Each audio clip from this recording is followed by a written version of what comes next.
Hello everyone. This is Shannon O'Loughlin, citizen of the Choctaw Nation of Oklahoma and Executive Director and Attorney of the Association on American Indian Affairs. You will notice that I'm here all by my lonesome. I wanted to let you all know that Roy Melendez, my co-host from the Caddo Nation, is safe and sound, but unfortunately he had a death in his family. His grandmother passed away this week, so I hope that you all will send him some prayers, send his family some prayers as his 92-year-old grandfather deals with this great loss, and he himself deals with this loss of culture and wisdom in his life. We're all thinking about you, Roy, and hoping you and your family are well and taking care of each other. Let me switch the mood a little bit. I'm coming to you from Maryland, or what should better be known as the original homelands of the Piscataway people. Please, if you're in our chat room, let us know you're there. Say hello. Tell us where you're coming from. Tell us if you belong to a nation. And hi, everyone. I see you all coming in. I do have some surprises for you today, even though Roy's not with us. And first off, I want to bring up a guest that we've had previously from Native News Online, Levi Rickert. Hey, Levi. Hi, Shannon. How are you? I'm good. How are you? I'm well tonight. So tell us where you're calling from. I'm from the land of the people of Three Fires, Michigan. It's home of the Ojibwa, Odawa, and Potawatomi. So yes, well, glad you're with us. And I hear that you all are doing some fun stuff over there at Native News Online, and wanted you to come on and share it with everybody. Do I need to pull anything up, or you just want to talk about it a little bit? Let's just talk about it, and maybe you could bring up the survey with the main issues. And I don't know what slide it is, but the main issues. And if you don't mind, I'll start. Thank you for inviting me on, and please send my condolences, and I will be keeping Roy and his family in my prayers. So please send those to him, my condolences on to him. Thank you. I'm happy to be here tonight to talk about our survey in the second week of October. Native News Online conducted a survey, and I think as far as I know, it's the first of its kind in Indian country media that really wanted to get into the mindset, the opinions, and the viewpoints of American Indians as it relates to the presidential election. And we had over 700 respondents. By the time we pared it down, what we could really use, we had 520 thereabout surveys that we were able to get information from the data and turn it into some good talking points. And I think it's important to note that I think that we have a highly engaged Indian community this year. So often American Indians, Alaska Natives have been apolitical and apathetic, but I think very much in parallel with the national election, our people are really enthused, are very engaged, and as you can imagine with the candidates that we have, people are very passionate about both parties. I mean, both. If you love Trump, you love Trump. If you're for Biden, you really love Biden. It took some Democrats after the 22-person race, I think it was, started out, to really gravitate and really subscribe to what he did. But I wanted to share this voter survey because I think it's just important to realize that American Indians, when they go to the ballot box, they're not just thinking about the everyday issues that most Americans are concerned with, which would be healthcare, education, our youth and children, those types of things. But three things that really stuck out in this survey for me were the fact that American Indians really are concerned about tribal sovereign rights, sacred sites, protection of sacred sites, and then water rights, water settlements. And so I think that's pretty significant that and I think politicians need to pay attention to what American Indians want, because often enough, it almost appears we're an afterthought. And I will say this, that the Biden campaign, I think, went on it aggressively this year. They have, my understanding, have 4 staff members who are American Indian on staff, and they are really trying to get the word out. Just recently, and I reported out today in my op-ed, that the both campaigns, and let me clarify, the Biden Harris campaign 2 weeks ago, well, actually, it'll be 3 weeks this coming Tuesday, but they released a 15-page document basically called the Biden-Harris plan for Indian country. And then last Tuesday, the White House, 12 days later, came out with the president's plan. However, it came from the White House, and what they did was they turned it into a 3-page document. Looks like they rewrote. They want to, as Tom Udall, the vice chairman of the Senate Committee on Indian Affairs, said, he said that the White House is trying to rewrite the history, because we know that the Trump administration has had a very horrible job dealing with Native Americans and Indian country in general, and looking to take away trust land from Cedric Cromwell's the Mashpee up in Massachusetts, and on across America. There's just been did Trump even have a plan regarding Indian country his first term? He released something like, as I recall, 3 days before the election, and Congressman Mark Wayne Mullen, who is of Cherokee Nation out in Oklahoma, in 2016, there was about 3 days before, and there were 3 or 4 Navajo people and maybe a Crow person. They called it the coalition, but it was very, very small, very limited. But I would say that as a journalist, my observations is that the Biden team actually went after Native American Indian country, our votes, a little more aggressively than Hillary Clinton's campaign did 4 years ago. So I think it's some real promise there. One of the things that the Biden campaign says is that they will reinstate the White House Tribal Nations Conference that were held for 8 consecutive years during the Obama-Biden administration. And what's really nice about that, Shannon, and then I borrow from Brian Newland. He's the chairperson up at Bay Mills Indian community up in the Upper Peninsula of Michigan, the Bay Mills community. Brian used to work for the Obama administration, and he said that during every single year, when they knew that they had the conference, they knew they had to produce something. And here every year, 500 and some Indian leaders, all the federally recognized tribes, could send a representative in from the tribe. He said we had to produce, and he said this administration hasn't really produced anything, and because they took away the tribal conferences, nation conferences, and so that was something that caught my eye immediately when I first saw the plan. I want to say I knew that was a desire of tribal leaders around Indian country, and so sure enough, it was the first bullet point in the Biden plan. So. And then he also promised to place Native Americans in prominent positions in the federal government. So that's something that I think if he does get elected, I think that Indian country really needs to press him for. Maybe we can get a cabinet post finally. But regardless, I think that the Biden administration the Biden campaign has gone at asking for our votes some more aggressively, and I'm liking what I'm seeing. Yeah. So, what do you think about the numbers of Native people who have voted early? It seems to me low compared to what else is going on in the United States. What do you think?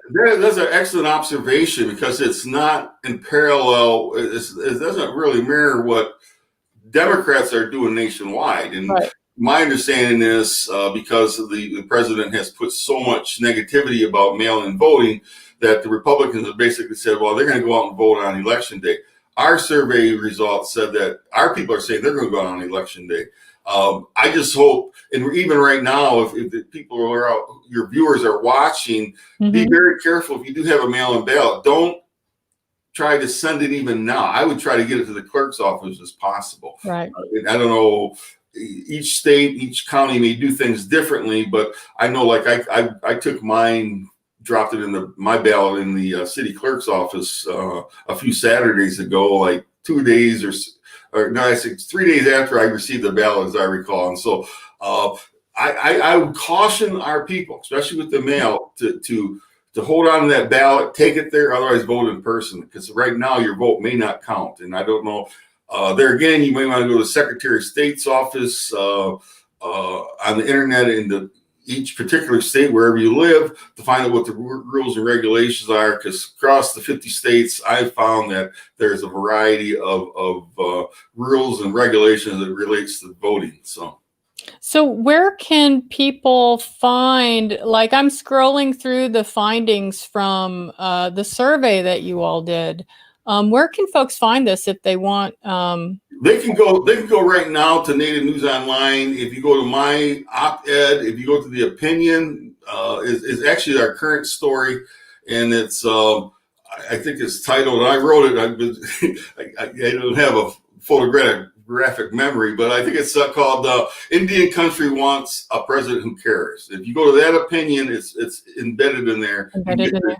Yes. All right. Well, we'll find that and make sure folks have the link to that. Is there anything else in particular about the voter survey or some of the responses that surprised you, or that we need to pay any closer attention to? I was surprised that COVID was not more on the minds of people as it relates to barriers that would stop people from. Because the national media has kind of portrayed that a lot of people are going to be hesitant to go vote because of COVID. We did not find that in our survey. And then our survey may be a little different in that it looks like our readers are highly engaged in the voting process, because 95% said they're going to go vote. And I just don't know if that's true about Indian country. We know that anywhere I had conversation with Aaron Payment, who's the vice president of NCAI. I had been using what's on their website as a source. 34% of American Indians are not registered who are eligible to vote, but he said it's actually closer to 50% now that are not registered, or no, 50% of people are registered. So that's good news, I think, for Indian country. Yeah, for sure. Absolutely. This does seem to be an election that we're engaged more, that we're talking about it more. We've had some really interesting conversations over the past few weeks here at Red Hoop Talk. Because in Indian country, and I've worked with tribes that feel this way, the idea of voting in another government's election has been an issue with a few tribes and with a few Indian people, not feeling like that their country, whether it's local elections or national elections, whether they're really part of the system and have a voice there, and so they choose not to vote. And it's an interesting dilemma, because I understand the heart of that feeling and that argument. But at the same time, when Indian people have shown up to vote, you've seen the candidates respond. Like Biden and Trump are responding to Indian country. And that's because we have been vocal. They know we're coming out to vote. And so we do have a voice and an effect. Even though we're only 2% of the population, we do have a voice and an effect. What is your take on that? One thing I would respond is, we know that American Indians, Alaska Natives, have participated for many, many decades at a higher rate than any racial ethnic group in the United States. And if we're willing to die for our country, we should be willing to vote and participate, because obviously we haven't taken the notion, well, that's the white guy's system, therefore I'm not going to participate, because we have participated in the military, and obviously those of us who have to pay income taxes pay our income taxes. So we're going to vote in that. If we're going to vote, not vote. If we're going to pay our taxes, right, I'm going to vote. So I'll put it that way. But I also, you bring up an interesting point. There are 7 states that were listed by 4 Directions, and that's a election advocacy group out of South Dakota. But they've listed 7 states, and I happen to live in one, Michigan, that the native vote can really make a difference, particularly up in the Upper Peninsula. Mm-hmm. But right now, something's going on in North Carolina. President Trump was in Lumberton yesterday, and earlier this week, it looks like he politicized the issue of the Lumbee tribe's federally recognition process. He said he's all for it, and he really has politicized it this past weekend. And he was down in Lumberton with the Lumbee people, and I want to say that the Trump campaign obviously are thinking that tribe could make the difference, because right now, basically, I've seen various polls in the last week or two that looks like Trump is up one day, maybe Biden's up 3 or 4. So it's really a virtual tie, and I think it's close to call within the point of error. So I think that they're seeing it maybe as a tipping point, that they can go in and get that Lumbee people enthused, and so that in a sense is targeting Native people, which on one hand is really good, but on the other hand, I will say this, in fairness to the process, Joe Biden has been for the Lumbee recognition for a long time. So we'll see what happens. Well, and I think, so this is a perfect transition, Levi, because our guest tonight, who's Robert Saunookke, who's a citizen of the Eastern Band of Cherokee in North Carolina, has also been, and an attorney, has been a prolific writer on voting and voting rights, Native voting rights, as well as many other Indian law issues. And so let's bring up Robert. There you are. There he is. Welcome, Robert. Hey, Shannon. How are you? Hi, Levi. Hello, Robert. Good evening. Hey, where are you coming from, Robert? I'm on the original lands of the Cherokee Nation in Cherokee, North Carolina.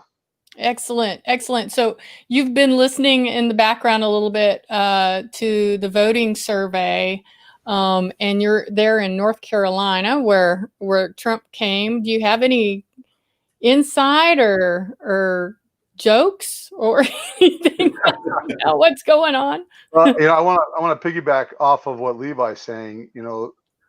I agree with everything he's talking about. We have to get the Native population out to vote. I just finished a chapter in the ABA's book, America Votes, which highlights some of the hurdles that Native Americans face. And the biggest hurdle is that the states that they are primarily located in actively make attempts or make efforts to disenfranchise and limit their participation. And I mean, they've repurposed chicken coops close to reservations. They've removed polling stations. They've disallowed Native American addresses that are not, the rural addresses that don't recognize as street addresses.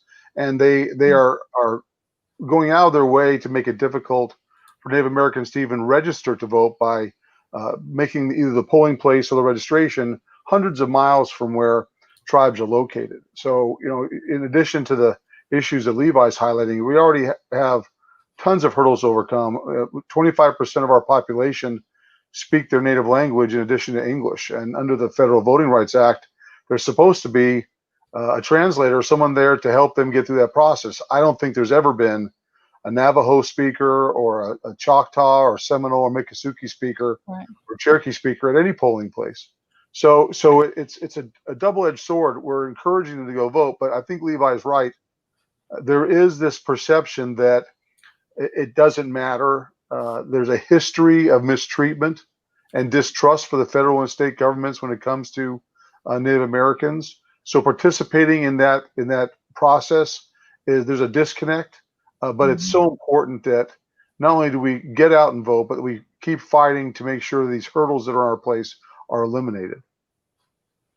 Absolutely. Absolutely. So I'm sure we're going to be talking a little bit more about voting rights as you and I, Robert, talk, but I don't want to leave Levi hanging. Levi, I know you have a lot of work to do. Yes, ma'am. Thank you for inviting me on. So good night, both of you. You Have a bet. good night. Thanks for coming. Okay. Good to see you, Levi. Okay. Bye now. See ya. All right. So it's just you and me now, Robert. Just you and me, Shannon. Oh no. What trouble will we get into? I don't know. Let's see what trouble we can get into. So everyone feel free. There's some questions already in the chat about voting. And I'm wondering if we should just pull a couple of those out real quick and then start getting into some a little more about who you are. Let's see. I saw one from Lance. All right, Lance. So Lance says, doesn't the debacle with the post offices affect Indian voters? Do you know? Well, I don't know if it's specifically, but anyone who votes by mail is having the same trepidation and issues. They're worried about their vote being counted. It doesn't help that the president continually seems to indicate that there's going to be a problem, even though the Postal Service and everyone else says there's not going to be one. The biggest issue that tribal members have is the rural nature of their addresses. So a lot of times when they request a mail vote, they don't get that vote. It doesn't get delivered to them, Right. Or they have difficulty identifying an address that the post office will recognize, so they can't even get a ballot. And oftentimes, at least in the Native community, you have multiple families living in one residence. I mean, the homeless population of the Native American community, I think we represent like 1.2% of the nation's population, but our homelessness is almost 10%. So you've got whole families that don't get counted in census, and in that process, the ability to get mail-in ballots for them so they can vote by mail is hindered. Once they get them, being able to deliver them, as we've already seen with the polling places and limitation in Texas, one polling drop-off box for every county. And when you have huge Native populations, Navajo is a great example. If you have to drive 500 miles just to drop off your vote, you're not going to drive 500 miles to do that. Yeah. So I think it is a concern that has very specific points for the Native community, but I don't think that's any greater than what the whole country is facing with the Postal Service right now. Yeah. All right. Well, let's leave that subject, and we probably are going to come back to it at some point in our discussion tonight. But so tell us a little. Let's get to know you a little bit, Robert. Now, I know you as an attorney, a very good attorney. I trust your opinion over many other Indian lawyers that I know. Well, that's very humbling. Thank you. Because I know you're going to give it to me straight. And you also keep up on everything, and you're not just into the books, but you're into what's happening practically in Indian country, and what the various political and other relationships are out there that have to be dealt with. So you really kind of understand the whole bubble that we work in Indian country as attorneys. So why did you want to go into law? What was it growing up a little Cherokee boy? Little baby Robert? I wish I could say that it was a dream that I pursued from the time I was a child, but really all credit for my legal career goes to my father. Yeah. My father was the first director of USET when it was first created back in 1970. He became their first director. And so he moved the family. He finished at UNM Law School, one of the first graduates of the UNM Native Education Program, legal education program. He, along with John Echo Hawk and some of our founding legal scholars, and took us to Florida. And I was fortunate to grow up and tag along with him at USET and NCAI. And tell people what USET is in case they don't know. It's the United Southern and Eastern Tribes. It was an organization that was initially formed with the Choctaw, Miccosukee, Seminole, and Eastern Cherokee, because in the 70s, if you recall, we started the self-determination process, and tribes didn't really have a voice or anyone lobbying for them. They didn't have a lot of money. So these 4 tribes came together and said, we're going to create a mechanism for us to lobby in DC and represent ourselves in a group effort. So they started it. I think now it has almost 50 tribes that cover from New York to Florida and west to the Mississippi. It's a huge organization that is centric just for those tribes in the USET organization. And so he was their first director, stayed with them until 76. And then he founded the Florida Governor's Council on Indian Affairs, was the vice president of NCAI. And I grew up when he was helping Indian country come into its own. He helped the Choctaw get some of their first businesses, their harness manufacturing plant, and helped tribes grow their economies.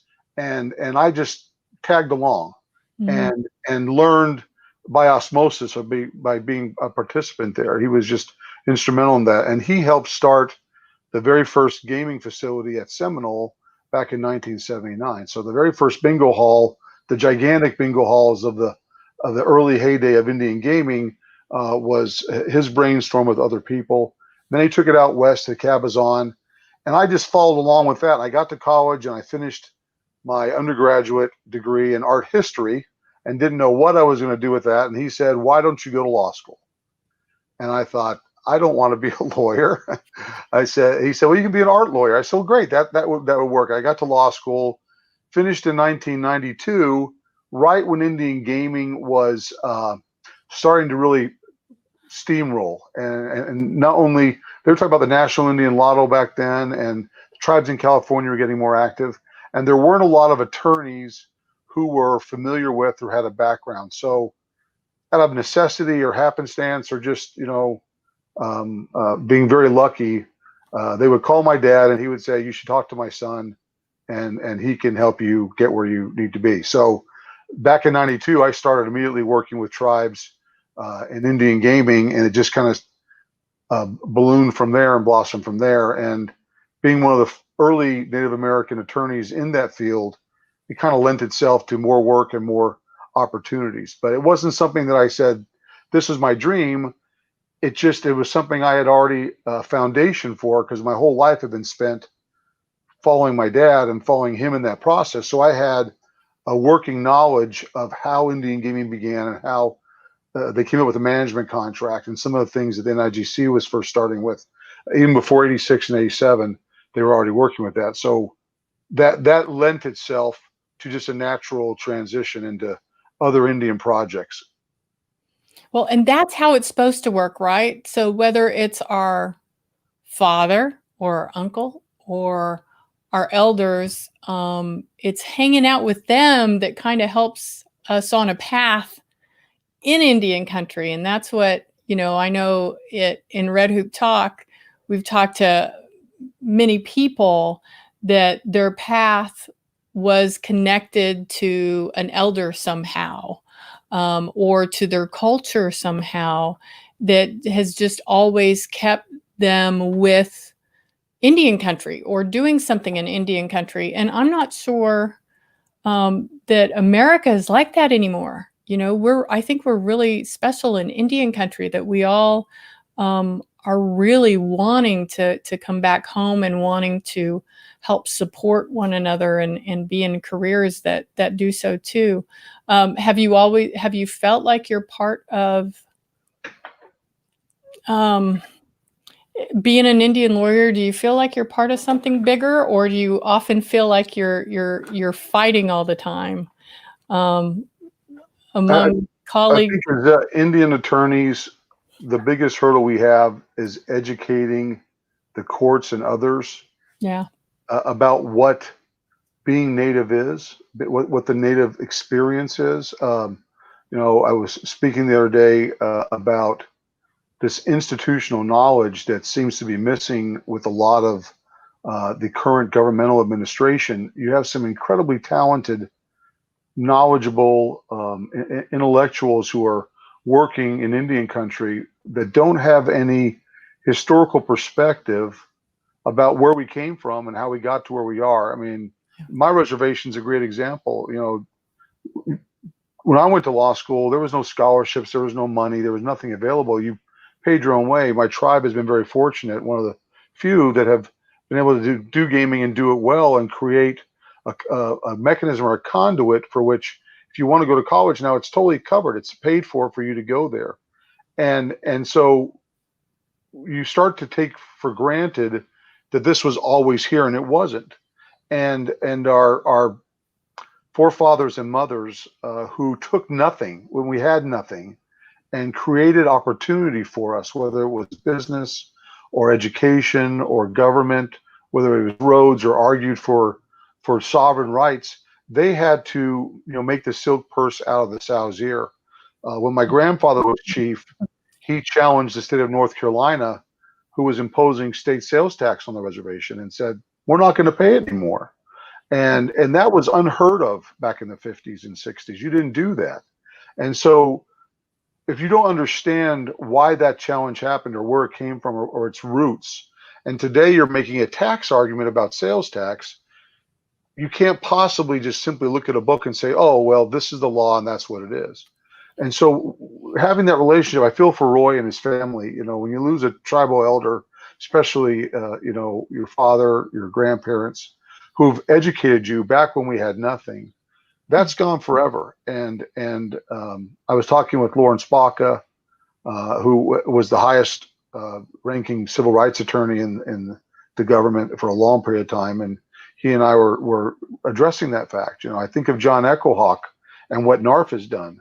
And, thank goodness John is still here and can give that inspiration, that knowledge, that working knowledge. But we don't have a group of tribal elders and tribal leaders who have created what we are benefiting from now that we can go to and say, how did you accomplish this? And how can I take that and apply it to what we're dealing with today? Because that connection to our past is the only way we'll be able to secure our future.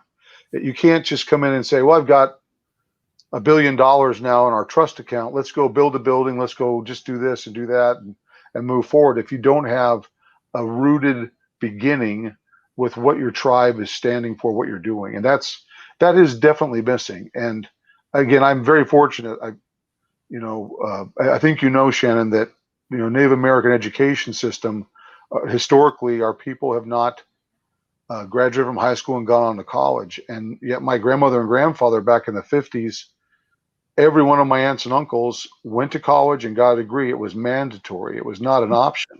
And so I've been very fortunate. I've benefited from a leadership in my own family that knew what was important and what it could do for us and how it could help us move it forward. But a lot of us have lost that connection, and it makes it difficult. Yeah. Yeah. And I've also seen, I don't know how many young people, it seems like everyone wants to be a native attorney. And so I don't know why. I don't know why.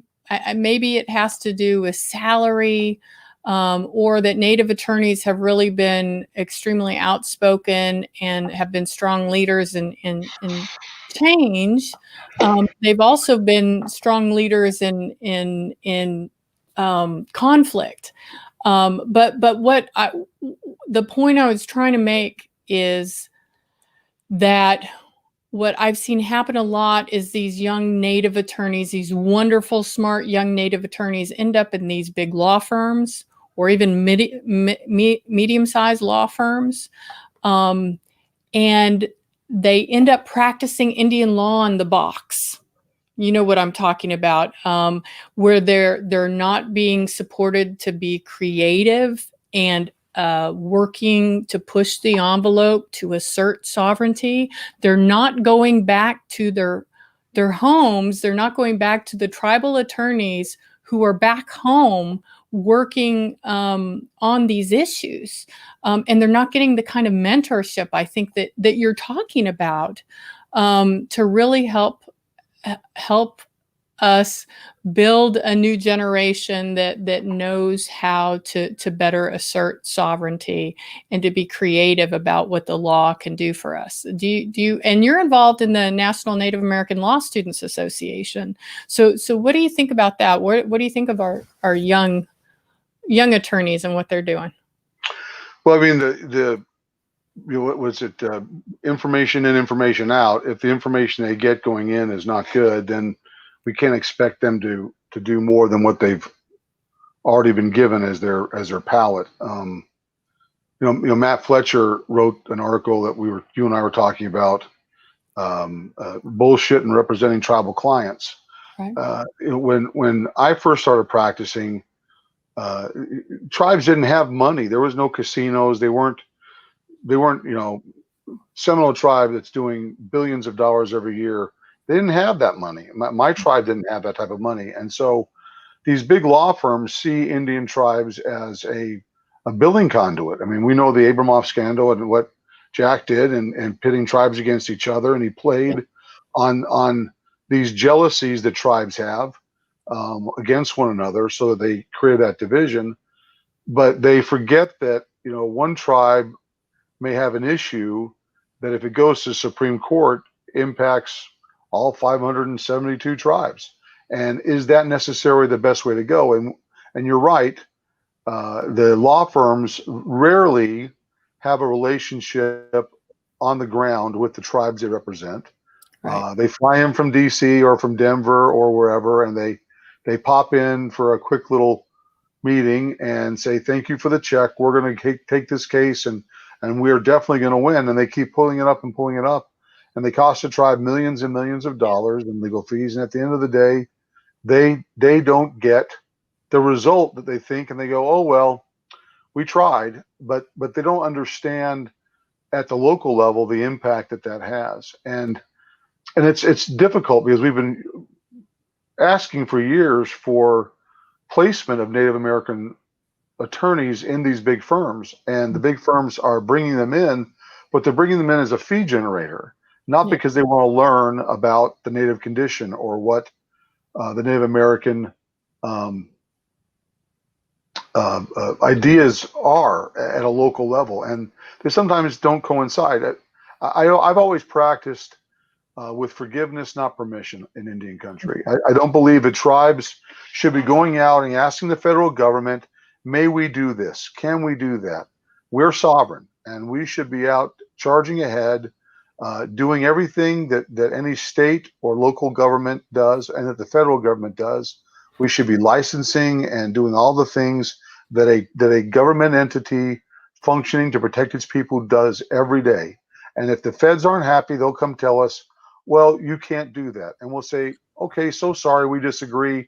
Let's go argue about it. Instead, we issue challenges and we go to the court and we let another forum, a forum of judges that we don't appoint, a forum that doesn't understand us legally and who historically have not been our friend, and we let them tell us what we can do. That will never work. It's not worked so far, and it's never going to work. So until we take charge of our own destiny and our own sovereignty, it's always going to be something that we're challenged. And I see someone posting, working for your own tribe is difficult to do, and I agree. Someone? Yeah, someone. Stan Wolf is posting that. Who's the Stan Wolf guy? He's a very knowledgeable attorney in Florida who helped create the Seminole Tribes court system, pulled off what I consider to be a miracle in Florida to get the Seminole tribe to actually start a court system. Even though the tribe's constitution mandated they'd have a court system, they never had one until Stan got there. So he gets all the credit for that. But he's right. Working for your own tribe is very difficult because I think you have an conflict. When you advise your tribe on what to do, you're technically advising them how to treat you as the attorney/tribal member. That's always very difficult to do. But I think we have to we have to recognize that until we stop asking permission to do what inherently we have the right to do, and until even our young attorneys realize that as a Native lawyer, I think you have a higher obligation to the Native community than just a lawyer coming out to practice, because you represent a very, very small number. At the Native American Bar Association, we were fortunate to have Mary Smith put together a survey, the first survey of its kind, to Native American attorneys to try and see who we were, what we were doing, what experiences we've been having, and getting that feedback. We found out there's still not that many of us. You got 400,000 plus attorneys in the U.S., and there's maybe 4,000 that are Native American. We're still a small number. And so when we get out of law school and we enter that workforce, we're not only unique in our status as Native American attorneys, we have an obligation to make sure that when we're advising and taking on Indian cases, or if we're taking on cases opposing Indian tribes or working for the federal government, that we're fulfilling the obligations the federal government has to us as a people. And a lot of times that gets lost in the shuffle. That's right. That's absolutely right. So I'm really hoping that we can get into some of these legal issues, but I have to say, hold on, before we go anywhere, one of my big connections with you has been everyone, this is a picture of Robert. He is an avid biker, and when I started law school, I also had a motorcycle. And so when I heard about Robert, I was completely infatuated that a lawyer could look like this and not have to fit in the typical, I guess, lawyer regalia, right? Yeah, that's my lawyer outfit. That's my day-to-day outfit right there on the bike. That's it. That's true. And this is a great article. This is from the American Bar Association about Robert and how he's working on issues in Indian country. I'll cut and paste it for folks if they're interested. So you're a unique guy, and like I said earlier, you really say it like you mean it. And there's always issues in Indian country, even folks in Indian country who really don't understand what sovereignty is, don't understand why their treaties aren't enforced, and why things are the way they are. And I'm wondering if you'd feel comfortable, just if there's any kind of 101 topic, some basic Indian law that you've found when you're working with folks around Indian country that people seem to misunderstand. I don't know if there's any one. No, there's a few. But it's funny, especially with what's going on with the Supreme Court right now, and we talk about originalist ideas. If the Supreme Court actually stuck with Scalia and what appears to be Amy Barrett's idea of originalism, then you would go back to some cases in the early 1900s that were very pro-tribe, and if they were followed, would eliminate many of the arguments we face. I mean, the law has been pretty clear that when you interpret agreements with tribes, whether it's statutory, treaty, or other agreements with a tribe, you take confusing language or uncertain language and you decide it in favor of the tribe. And you interpret it as the court said, as an uneducated person would understand it to have its meaning.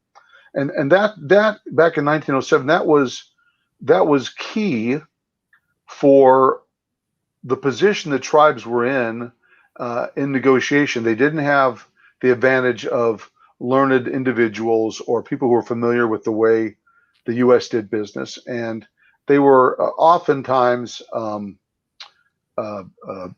at odds with with what was being asked. And then when they would say things in agreements like, as long as the wind blows or the river runs or the grass grows, tribes took that literally, and the U.S. didn't.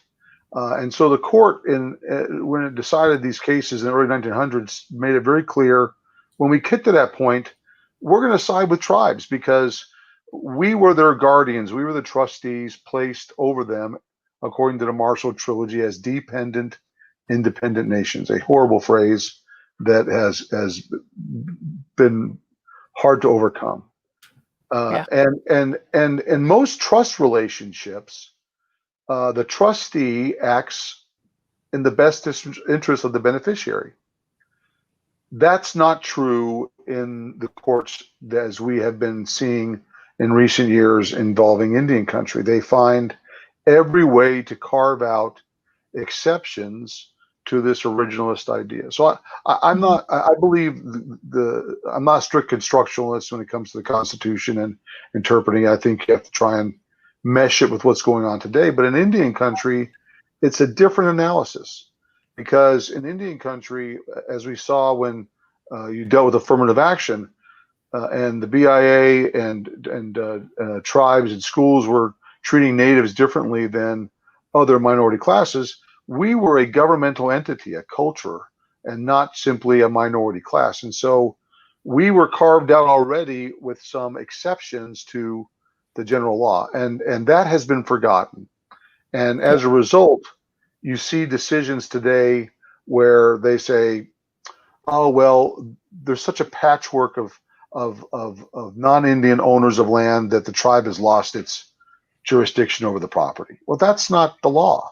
As we saw in McGirt, unless Congress acted and abolished it and got rid of it, that wasn't the law. But they've found every way to try and carve that out. And unfortunately, the education of our federal judges has not been sufficient, that they're familiar enough with the prior cases, the prior case law, to understand what's in front of them. I've got a couple cases right now that are in front of the 11th and the Supreme Court on tax issues, and my client has an agreement that says they will never be taxed. It's right in the federal code, and yet I still have to argue. Here it is in plain language. Why are you taxing them? You took their car, you stole their land, you gave it back to them. Now you're charging them to use it. That makes no sense. And part of that is because these cases that are the foundation of really interpreting Indian agreements and statutes they're just ignored. Mm-hmm. They're ignored, or there's so much what seems to be contradictory case law that you can kind of pick and choose how you want to interpret something. There's no black and white in Indian law. And if anyone asks an Indian law question, even though they always hate the answer is always, it depends. It really, really depends. You can have the same question in one circuit that you have in another, and they're answered completely differently.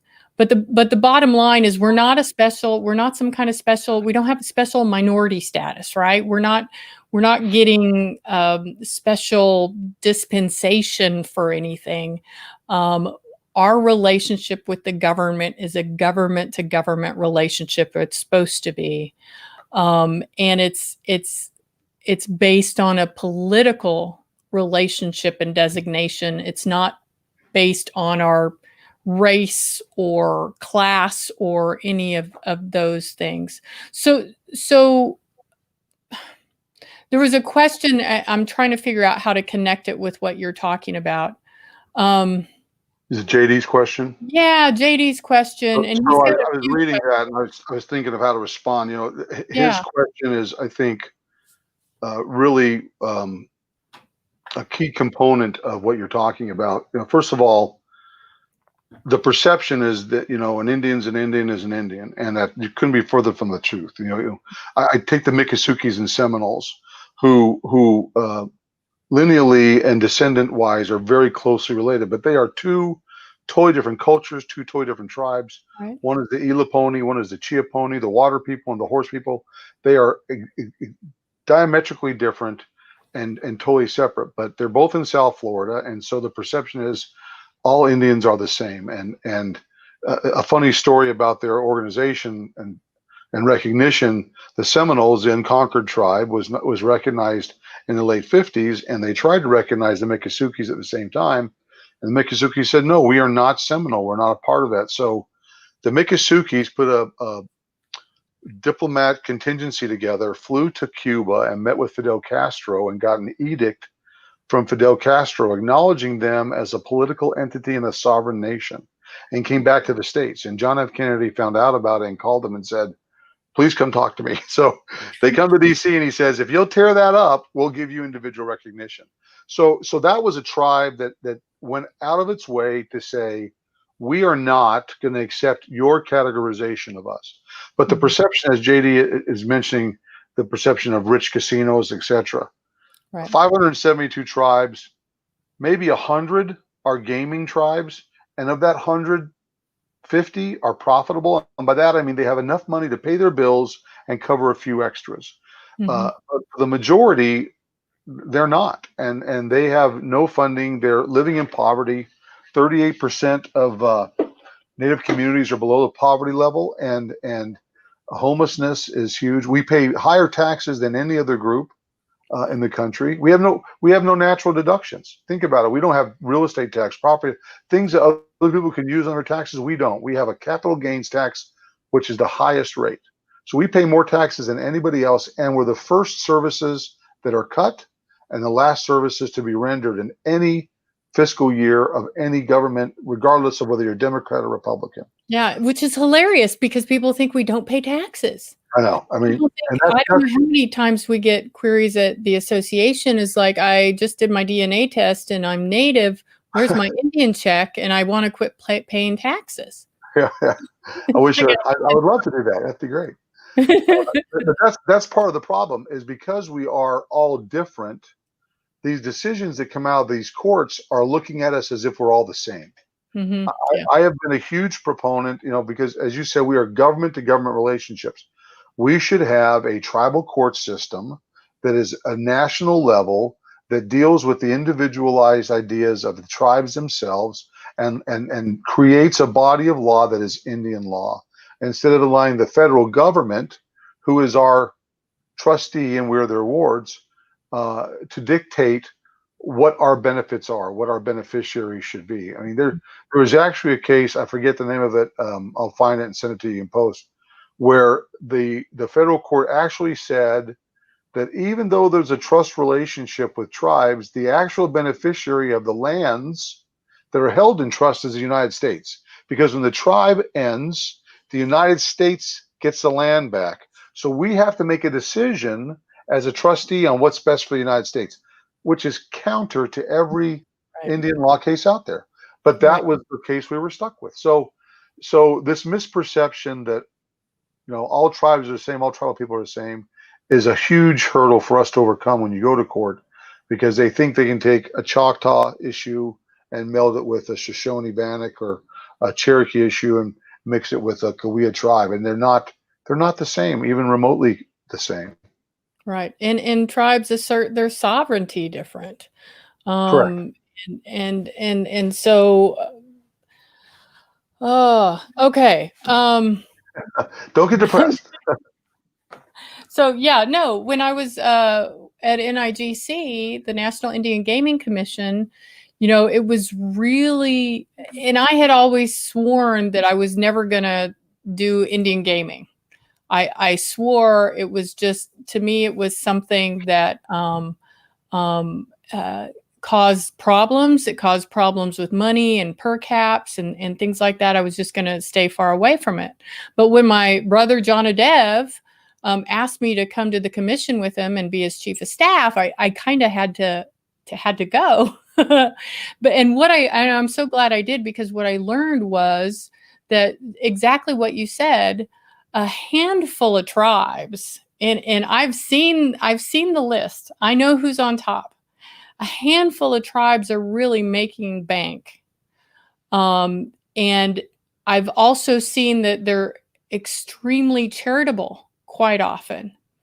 And the thing that's different about Indian gaming from any kind of corporate gaming, so I always encourage people, hey, if you're going to go to a casino, go to an Indian casino, because the dollars and the profit that's made there is actually going back to the people. It's actually going back into the nation tribal governance, and it's also going into charities, whereas corporate gaming just goes to the corporation.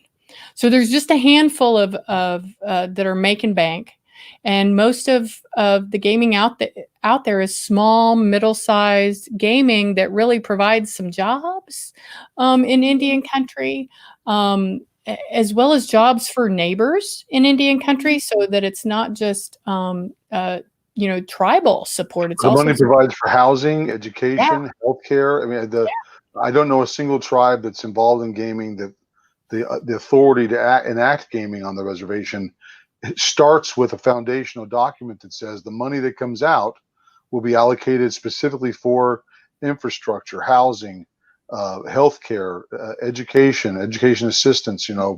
Which is something you don't see in any corporate structure.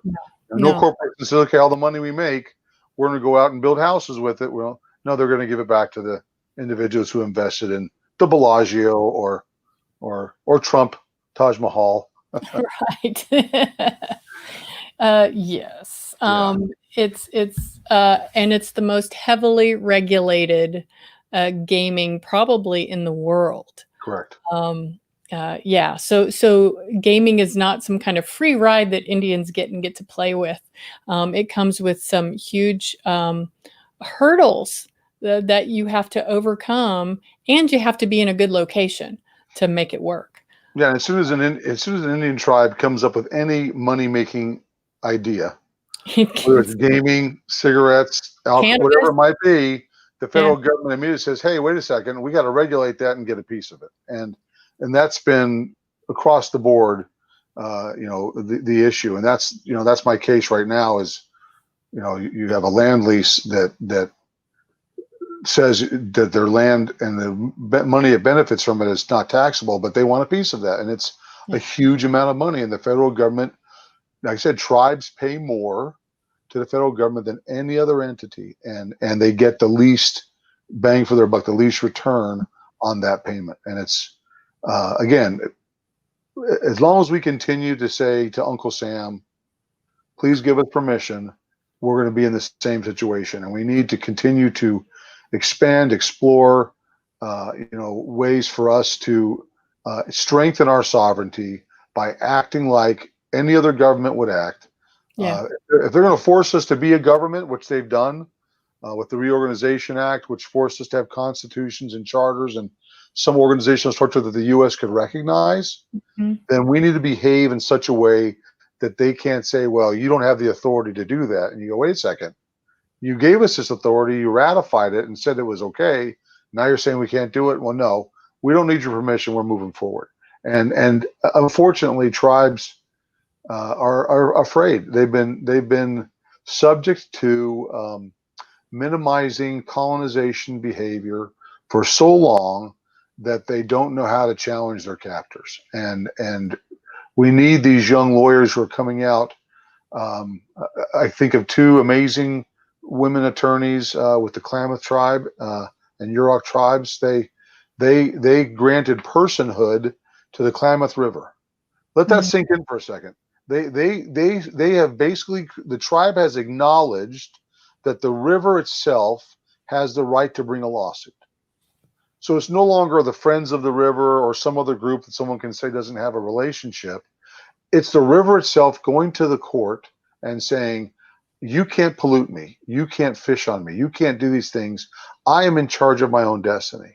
And that type of out-of-the-box thinking is so necessary. That's I think I sent you the link for the ABA Judges Journal, and we talk about that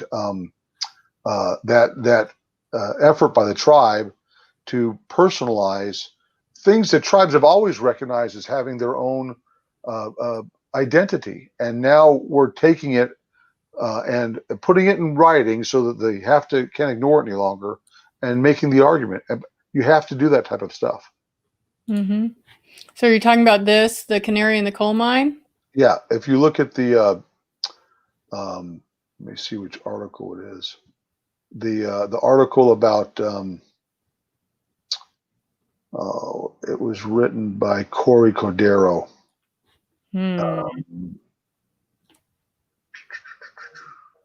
Or Geneva Thompson. But it's here at this website, correct? Correct. Okay. Yeah, and so this is a great the Yurok tribe has done a great job of changing how they define things happening within their reservation, and they're not relying on off-reservation definitions. And unfortunately I see a lot of tribal courts that are more concerned about getting state acknowledgement of them as a court, so they blanketly adopt rules of procedure and state laws, and I see tribes doing this all the time. I don't want to say they're lazy, but it's this idea that the state's doing it already. Let's just adopt what they do and we'll bring it on the reservation. Well, that minimizes the uniqueness of the tribe itself. It waters down what a sovereign is supposed to do, which is create laws that fit the people that they're governing over. Well, and it confuses everybody. Well, what about the idea that there are some tribes who are trying to promote economic development within their areas, within their territories, and so they want a business-friendly court system, business-friendly laws, and so they think by adopting state codes or other national codes that they're going to be more attractive to business. What do you think about all that? Well, the Mille Lacs tribe years ago adopted their own corporate law, but they made it a Mille Lacs corporate law, and they set it up under their code. They didn't adopt Minnesota's; they came in with their own code, and there's nothing wrong. I never forget. I incorporated under the Cherokee Tribal Code years ago, and went to a local bank to open up a bank account, and they didn't recognize my Cherokee corporate status. And I said, I've got an EIN number, I've got everything else. Here's my articles of incorporation. Well, we can't look online and see it. And so since we can't see it, it doesn't exist. So, it's different now. That was 20 odd years ago. No, it's not different now, because we were trying to get a bank account for a Section 17 corporation. And if you don't know what a Section 17 corporation is, Robert can tell you all about it. But we had a heck of a time finding a bank so that we could open an account. We had like $2 million. Here's $2 million. We're just trying to open a bank account. Nobody wanted us. Even the big ones who work with tribes, we couldn't get an account.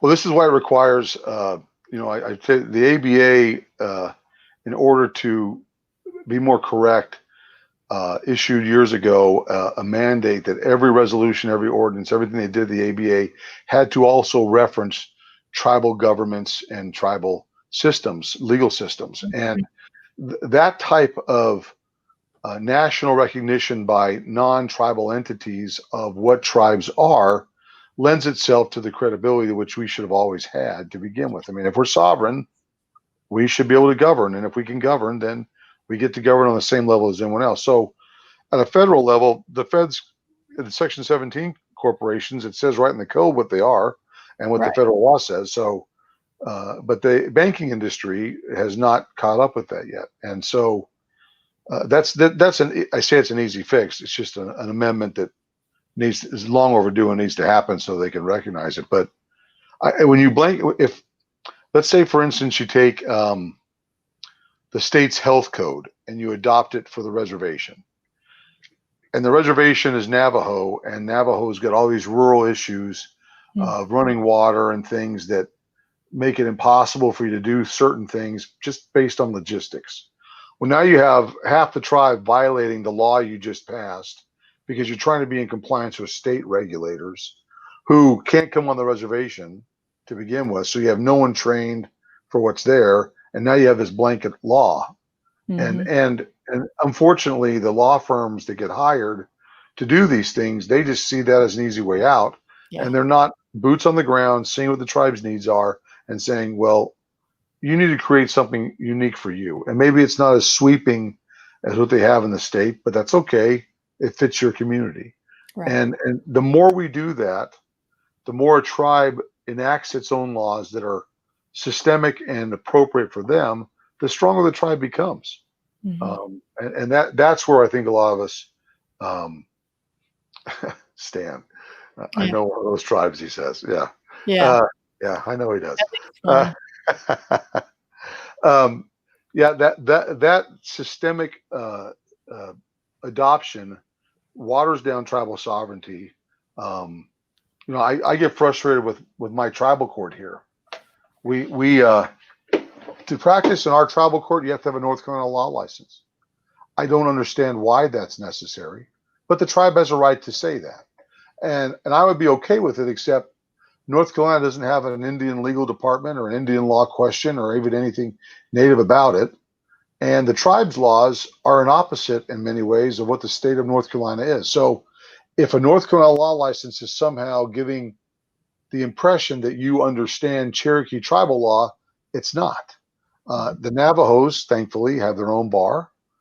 Tribes who have their own court systems should require people who come before them to apply and pass a tribal bar exam about the tribe's culture, laws, and identities. Mhm. Miccosukie's court is a cultural and legal court. So they have two judges who preside. One's a cultural judge and one's a traditional legal judge. So if you don't know that going in, I don't care where you went to law school, you're already behind the eight ball. So those courts that are exercising that sovereignty, they develop means by which the people who appear in front of it can show that they understand the law they're arguing, and it's not simply adopting what the state offers. And unfortunately, too many tribes do that, and it creates problems. Yeah, for sure. For sure. Well, I know my best job that I've had in Indian country, or my most favorite job of all, besides the one I currently have, is working in-house with a tribe, working on the ground, boots on the ground, getting to know that tribe, getting to know the people in that tribe, how that tribe, its history, everything, and having that one client. That's always been my favorite job of all my various jobs. Um, you are a solo practitioner. You've got your own law firm, and you do something that a lot of Indian lawyers won't touch, and that's working on cases for individual Indians against tribal governments. And that's a place that's really uncomfortable for most Indian lawyers, even though individual Indians also need representation to support themselves against their own governments. So, do you want to talk a little bit about that? I'm sure. My experience. I tried to work with tribal governments. I've had several positions with some very big tribes, including my own. Unfortunately, I just believe in a fair and equitable application of the law, whatever it is, that unfortunately our tribes don't always do. And because they are sovereign, you can't challenge them. And so unless you understand the system and how to break it down, tribal members, they get the short end of the stick. I mean, the Constitution doesn't apply. The Indian Civil Rights Act is a very hollow beginning. We know it only has mandamus, bill of attainder, and declaratory relief, which is nothing. So tribal members are reliant on the governmental body to be fair and equitable. And when they're not, which happens more often than I think all of us wish it did, they have no voice. And unfortunately, or fortunately for me, I have been successful in challenging those tribal governments that refuse to follow the very laws that they pass. I mean, when the law's on the books and the tribal government says we're not going to follow that, good luck to you. There's no money in it for lawyers like myself. It's not a financial benefit because the tribe is a big pocket. The tribe has got the money. I mean, if you work for a tribe that's got gaming and they're doing $1 billion a year, boy, it's easy to just file suit after suit. I represented the former chairman of the Seminoles against the Seminole tribe on 5 lawsuits, and they were all ridiculous lawsuits that were meritless. But we litigated for years up until the day of court, and then they dismissed it and settled with us. And they didn't care because they had tons of money, and the government had the ability to throw it at the lawyers, and the lawyers just kept racking up the bills and going forward. But if the former chairman at the time, didn't have me available, he would have had nobody, and they would have been able to do whatever they wanted to. And that's unfortunate in Indian country. Our only remedy is elections. Right. And to throw somebody out of office and bring somebody else in. And Right. too often we do that. And the new leaders see the opportunities that others have taken advantage of, and they do the same thing. So it's unfortunate. And for many tribes, the highest paying jobs on a reservation are elected officials. If you're the chairman or president or a council member, not only are you in charge of all the money, you're getting paid a great salary. So you can do a lot with that to stay in that position by doing nothing. So yeah, I've been one of my friends said I practice law without a net. And I tend to agree. I do tilt at windmills quite often, but I've been very blessed and lucky to understand Indian country well enough that I've been able to help a lot of people who would not have had a voice otherwise, both within my tribe and outside of my tribe, and other tribal organizations. Right. Right. And just some of the ways, so, we could get into talking about the IRA and those kind of Western types of governmental institutions that kind of have enveloped many tribal governments.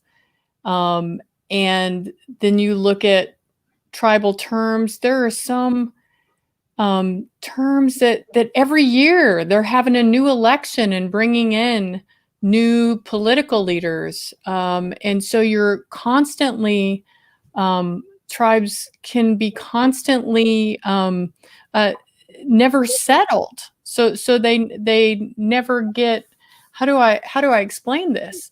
There's this constant change happening. So they're not really able to do any real good or real change. They're just trying to hold on to their leadership positions and also, kind of bring in their family members for various jobs. I've been really disappointed with how some tribes handle their political machine, that it's just more about awarding a certain segment of their nation jobs and not really doing what they're supposed to be as tribal leaders. And now that's a handful. That's not a whole lot, I don't think. I think most tribes leadership, they do want to do good, and they are involved in various efforts nationally to make sure that Indian country is successful. But I think there are some tribes that we're just in this weird spiral because of this colonial thing that was, shackled up around us. Well, it's funny that you say that, not to be a harbinger of doom, but the reality is Indian country is very divided, Yeah. both internally at the tribal level and on a national level. We have forgotten that our strength is in our numbers and in our collective singular voice.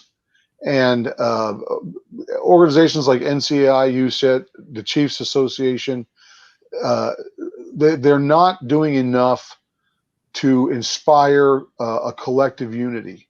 And we've forgotten that the goal of the U.S. government is to eradicate us, is to end us. And I don't think it's more relevant or present than in the Indian Child Welfare Act and the things that happened in the 50s and 60s, and even the Baby Veronica case, and this recent attack in Texas on the Indian Child Welfare Act. You know, I heard the lawyers who argued the case for the state itself. One of the attorneys had never even heard of the Indian Child Welfare Act beforehand, and came in with this ludicrous position of unconstitutionality. But it's a challenge like that, or the challenge with the Porch Creek recently in Alabama on sovereignty, that no other tribes came to run and defend and help assistance with. And we've forgotten that the more divided we become, the easier they can pick us apart one by one. And it's seen in our acceptance of blood quantum enrollment, that somehow, you know, we changed our cultural identity, that believed you were a member of a tribe because you were a part of a community, not just born into it. We determined who our members were by our own thing, not by some arbitrary 1/16th, whatever degree of blood you wanted to say. This idea that we've adopted constitutions and charters and left our cultural ways of doing things. So now the U.S. only recognizes actions we take, even though they're culturally in opposite of who we are, that as long as they follow that constitution, then it's okay. And we continue to use that to minimize other tribes that are trying to get recognition, that are trying to come in. I know it's not a popular topic. I understand that tribes like the Lumbee tribe or Catawba here in the Southeast, the Catawba history, if you don't know it, they couldn't get recognized. In order to get recognized, they had to agree not to allow the Indian Gaming Regulatory Act to apply to them. Right. And by doing so, they were subject solely to South Carolina. And they got recognized, and then everyone said, okay, fine. And immediately South Carolina said, oh, guess what? No more gaming in South Carolina. So the Catawba tribe has now come into North Carolina to do gaming, and the Cherokees are fighting them. And even though the Catawbas have offered joint partnerships and cooperative and everything, the Cherokees have said, absolutely not. Like somehow the Cherokee tribe has a right to all of the Southeast region, that somehow we've ignored the cultural connection that numerous tribes had to the Southeast, many of who were marched west in the Trail of Tears, and that we have some exclusivity. That is counter to tribal culture, but we're going to pursue that and fight that at all costs. Or the Lumbee tribe, who is being opposed because they don't meet the federal government's definition of what a tribe is.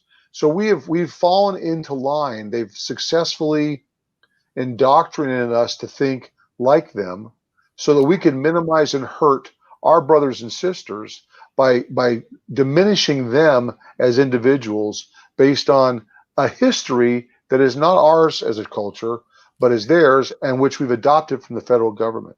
That divisiveness is going to be our undoing, and it gives a foothold over and over again to people like Slate Gordon. Thank God he's no longer with us. Yeah.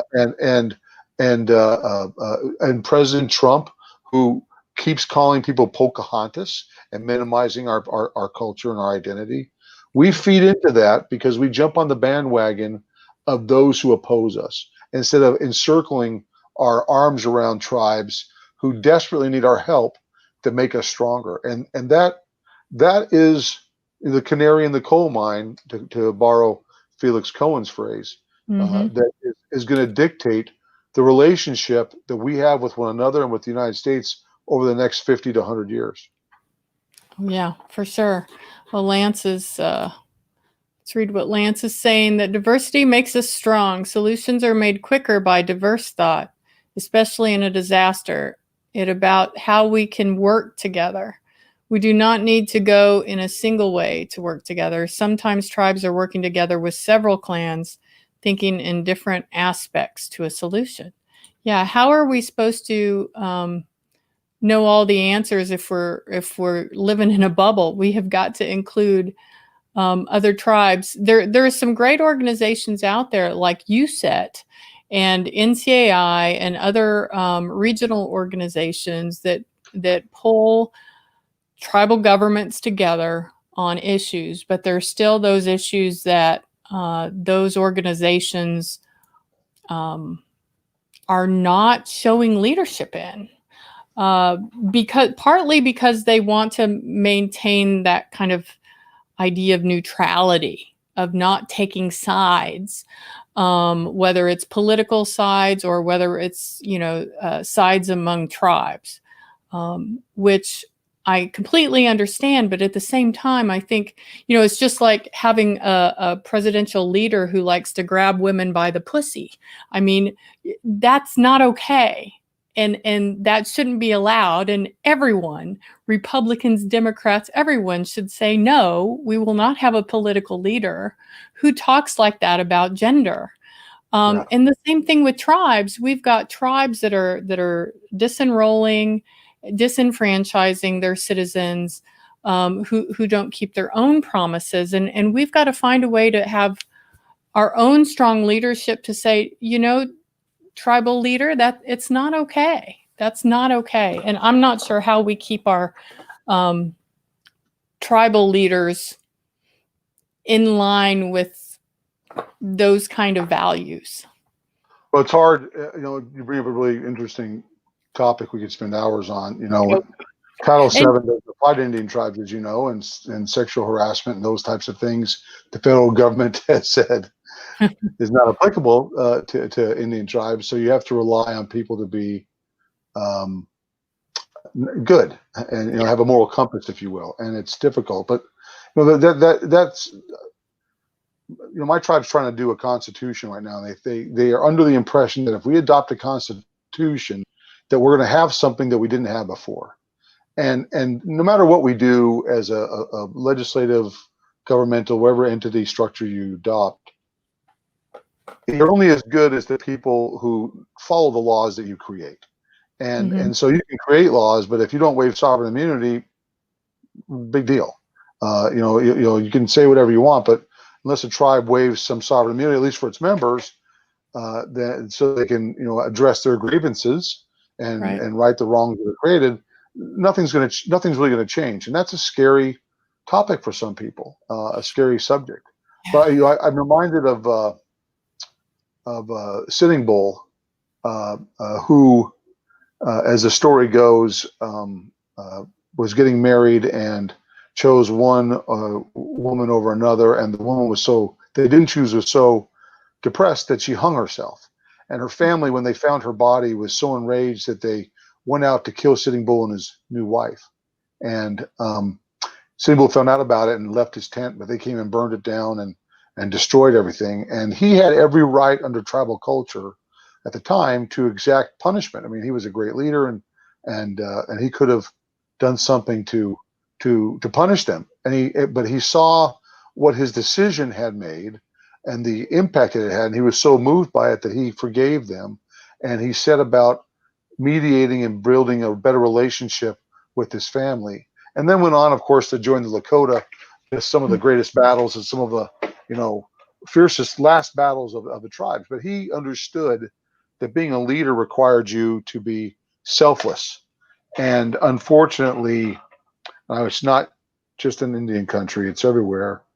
Leaders have forgotten that you have to stop thinking about yourself and think about your people. And I've been doing Indian law for 30 years, and I look back to pre-gaming and how tribes survived. And I was in Africa, and I was in Ghana and Accra, and I saw how happy the people were there, and they had nothing. And I asked my partner at the time, a guy named Chaka Azu, a great name for an African business partner. I said, why? I said, it's amazing. These people have nothing.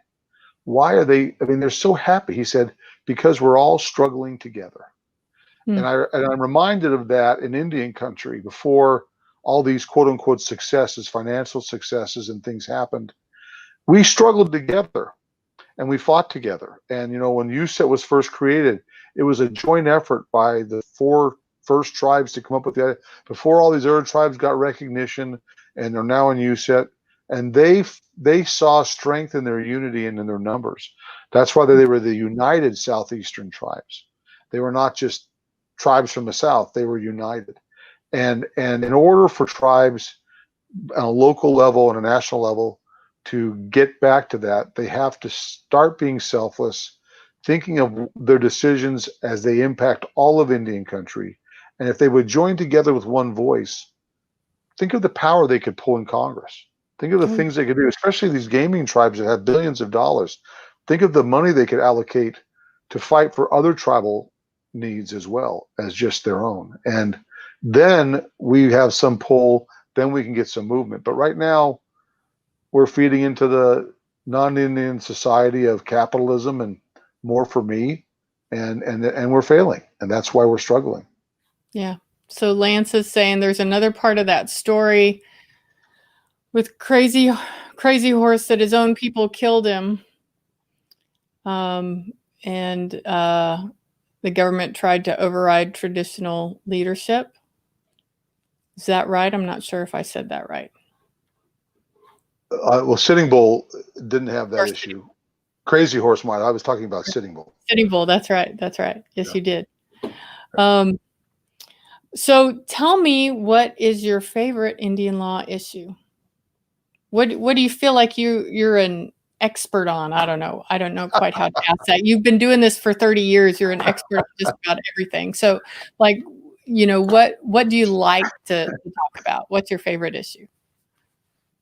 Yeah, I say if you want to be if you strive to be a good attorney, a competent, I don't say good, it's competent attorney, practice Indian law.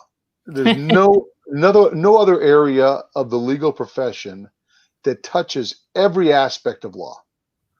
Yep. Criminal, family, government, civil rights, constitutional, legislative. I mean, there's not a Indian law touches on every single facet of law. There's nothing that's excluded because tribes are involved in every aspect of it on a local level and on a national level.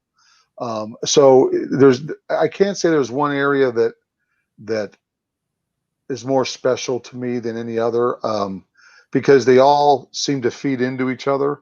Yeah. I mean, if you have a family law case, inevitably it'll have some criminal element, and you're dealing with politics and you know, it's just practicing in Indian country itself has been the most rewarding part of my legal career. And I represented Donald Trump. I mean, I represented Jose Canseco in front of Congress and testified at the House Ways and Means Committee. I did some, if you measure success by activity, I've done some amazing things, but I would trade every one of them to be able to work in Indian country on any number of issues, and to walk in to a tribal council or a tribal court and be knowledgeable about the foundations of that tribe's culture and history and help them understand the best way to resolve that issue.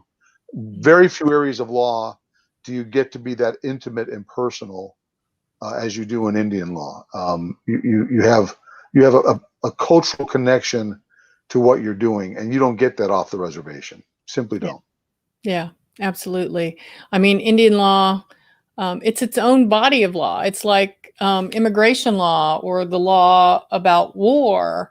It's its own body of law, and it takes all these other areas of common law or statutory law, and it kind of flips them upside down and backwards, because the logic is so different because of this government to government relationship, because of those weird Marshall Trilogy cases that say, well, you're sovereign, but we're your guardian and you're a ward, you know, this kind of schizophrenic thing about Indian law. It really is a special and complicated practice. Well, all Indian cases are founded in racism. So, you know, you can't discuss Indian law in the federal, as a former vice chair of the Miccosukee, Roy Cypress Jr. said, it's federal law as applied to Indians. It's not federal Indian law. It's not our law. It's just the feds as they apply to us. But it all comes from an ideology of inferiority, less than, because we're different and we do things differently, we're not as good as. So when the reality is the entire U.S. court system is rooted in the foundations of tribal mediation, tribal restorative justice, and tribal law. I mean, the U.S. court system can be traced to how tribes resolved conflict from their very first inception. So when you look at the Marshall trilogy, the first two cases had two different results based on the litigants being white and Indian, and that's where it began. And then they finished it off with the coup de grace, the icing on the sundae, and say, well, I know what it is. Yeah, they're independent, but they're dependent on us. Yeah.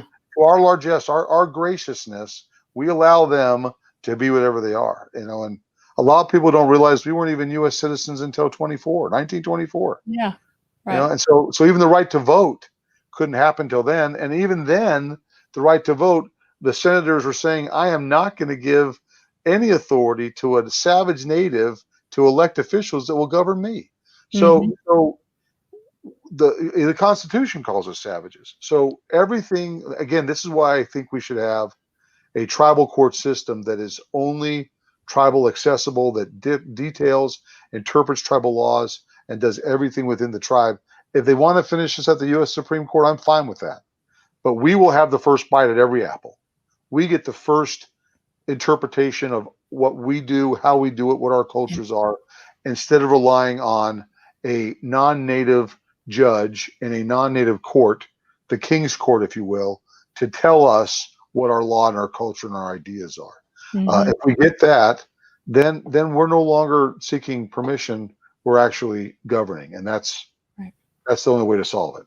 Right. I don't think it's happening anytime soon, Shannon. But no, it's not. Maybe not in our lifetime. I was a UDOL intern in 1999, and I was placed in the White House. This is during Clinton, and we had all of us little Indian UDOL kids who were in undergrad or graduate, or I was in law school at the time. We got audience with Sandra Day O'Connor, who was a Supreme Court justice at that time.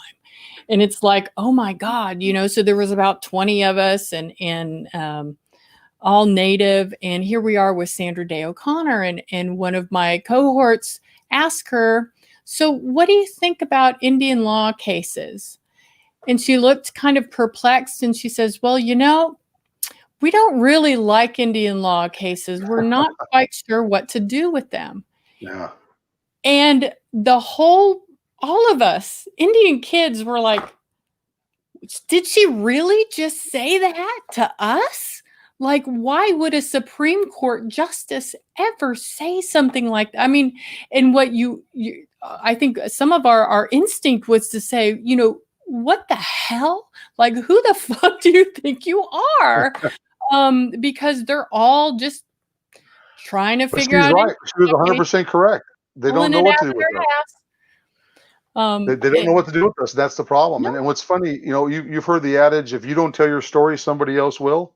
Absolutely. And that's the problem, is that the tribal story, our cultural story, continues to be told by non-cultural, non-Indian courts, non-Indian legislators who we're an afterthought. We're always, what about heck, Richard Nixon issued an executive order in 1974 mandating that every single governmental entity consult with Indian tribes before passing any legislation. That was 1974.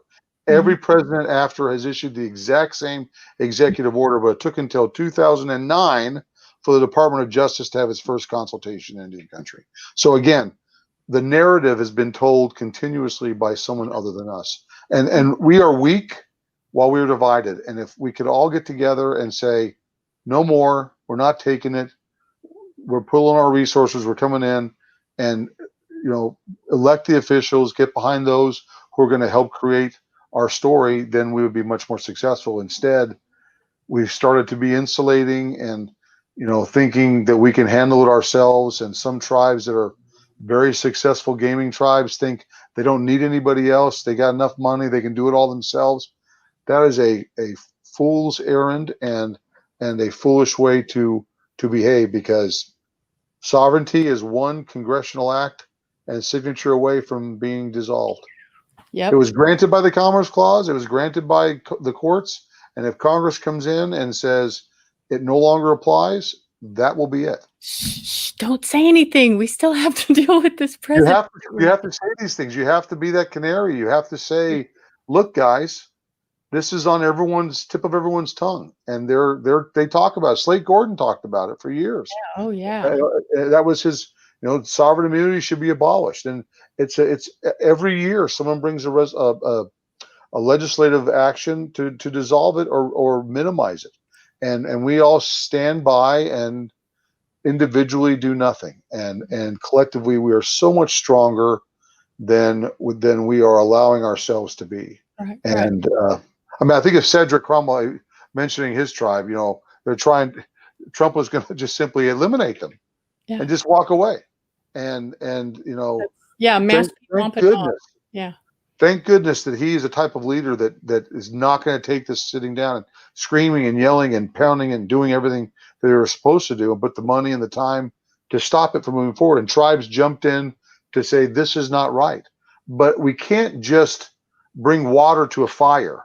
We have to stop the fire from being started to begin with. And that's, this idea of putting out the fires as they come up is just not working. No, we have no proactive plan, and we don't have it because we've really never taken the risk to see if we can come together and find some kind of unified, National Congress of American Indians tries that, but of course you have to be a member tribe, which means you got to, front $25,000 or whatever it is to be a member, and oftentimes, I don't want to disparage NCAI, but oftentimes the tribes who are able to be more outspoken and who have more money to lobby are the ones who get what they need from Congress, they need from NCAI. And there's not really a unified voice. That's what I'm hoping in the next 100 years of the association, that the association can turn into is an organization that can be a voice for those that don't have one and that don't have the money for that type of membership organization. We'll see what happens. We've got a lot of work to do to get there. Part of our problem in Indian country is we have a lot of young leadership. Yeah. That is not relationship connected to other tribes. They don't have, I think of Philip Martin at Choctaw and Billy Cypress at Miccosukee, James Billy at Seminole, some of the Eastern Cherokee, Mankiller, these leaders that started with nothing and had a personal relationship. Eddie Tullis at Porch Creek, who had a personal relationship with each other. And it allowed them to do things that I don't think we could do today under the same conditions. I don't think, the Indian gaming or some of the legislative actions that were undertaken at the time were accomplished because they had personal relationships. These organizations didn't exist, so they had to have a one-on-one. And so while I love our people getting educated. I love them going to college and coming back and running for political office and doing great things for their people. The relationship aspect of it is lost because they haven't gone out into Indian country, worked with groups, worked with tribes, and have a track record already where they can call somebody on the phone and say, hey, it's so-and-so. I'm talking to you about some issue that support our tribe. Sure, I'll be happy to help you. You helped us before. We're here to jump in. And I love the organizations, but the organizations rely on money, and if you don't have the financial resources, you're already not part of the discussion. I mean, think of the Sioux tribe, Pine Ridge, what kind of voice can they possibly have? They have nothing. And so until tribes realize that allowing them to struggle, suffer, and hurt, and we don't jump in to help them as much as we possibly can, well, they lose, and we lose as a collective group. All right. Well, let's turn this around a little bit. Let's try to talk about some positive things happening in Indian country because there is a lot of positive things. It's much easier to talk about the things that aren't working. It's oftentimes much more difficult to remind ourselves what is working. And there's really some good movements that are happening now in Indian country. And I think with BLM and the huge racial issues and with COVID happening, I think it's kind of highlighted our voices that maybe wasn't highlighted before. I don't know. Do you have any? Well, I'm encouraged by the young people that are coming out. Right. I'm so impressed with the young law students that I've been interacting with, that I've met. I work. So I work at the ABA as part of the Minority Judicial Clerkship program, and when I first got involved with them 10 years ago, the program is designed to increase diversity on the bench, and we realized that if you want to become a federal judge or a judge of any kind, you need to be thinking about it while you're in law school. You Right. can't wait till you're out, 5 years into practice and say, hey, I want to be a judge. And it's not something that a lot of people think about. So the ABA 15 years ago started this process and invited law schools to identify and send minority students for a 4-day event at the ABA mid-year, where they got to actually clerk and meet with judges from all over the world. I mean, federal, state, bankruptcy. We had a judge from The Hague. They got to interact and meet them. And so I got there 10 years ago and I said, where are my Native American students? And they said, we don't have any. And I said, what do you mean you don't have any there? I know they're out there. Where are they? So the ABA said, you're right. This is a problem. We can't go forward as a group without all of us being represented. Again, I talk unity and cross-pollination. I preach it every bit I can. We have to help each other. So we worked with Heidi Nesbitt at PLSI, the Pre-Law Summer Institute at the University of New Mexico Law School. And her, along with Rodina Parnell, they helped create PLSI as a law school. And the ABA acknowledged them, and they started sending Native American students. And we went from a couple to, this last time, we had 7 Native students. We had 1 Native student who came back who's currently clerking for a federal judge. We had we had tribal court judges who came to also be there for the clerks to meet and be a part of, and moving that idea forward. Why is that important? How many federal judges do we have that are Native American, Shannon? How many do we have? 2? No, 1. We have 1. We have Judge Humatewa, and we have 1 federal magistrate, Leo Brisbois in Minnesota. Yeah. We've had a number of Native Americans who've been nominated but never moved past because, for political reasons, we had the very talented, and his name just escapes me, Arvo Mikkonen. Who Arvo would have been a fantastic federal judge, but he couldn't get out of committee. Why? Because 2 stuck-up senators in Oklahoma got mad that President Obama didn't call them first before appointing and nominating this talented, well-educated, overly qualified individual for this position. And you see that issue, I think, very present today as we're watched. The Republican Party bragging about all the judges they've appointed. Well, it's not hard to do when you control the reins and just walk them through, regardless of whether they're qualified or not. And over half of them got an unqualified rating from the ABA. Right. So the upside of this is that now we have a pool of law students who are graduating, are clerking for judges, which we didn't have before, and thinking about becoming trial and federal judges themselves.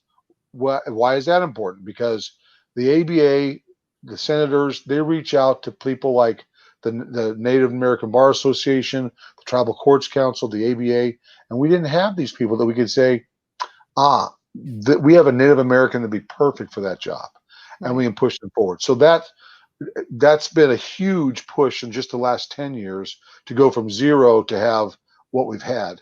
Now we also have at the PLSI, they are starting Native law clerkships, a whole organization and a program to help their students. They're at UNM get into the clerking and post education, post law school program. All stemming from this. And then Rodina's done an incredible job of putting that together out there. And I'm so excited as that gets off the ground.